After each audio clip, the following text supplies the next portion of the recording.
বৃষ্টি দেখতে ভালো লাগলেও কিন্তু আবার খারাপও লাগে, কারণ কাপড় শুকাতে অনেক কষ্ট হয়। হ্যালো এভরিওয়ান, আসসালামু আলাইকুম। সবার কী অবস্থা? সবাই কেমন আছেন? সবাইকে জানাই শুভ দুপুরের শুভেচ্ছা। যে একটু রোদ উঠেছে তাই আমার ঘরটা সুন্দর করে গুছিয়ে নিলাম।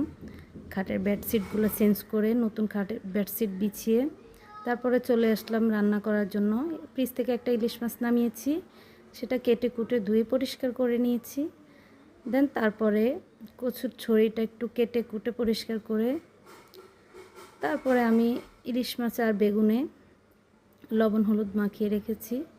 সেই সাথে আমি কচুর ছড়িয়ে রান্না করতে বসিয়ে দিলাম, সেটা কষানো হচ্ছে।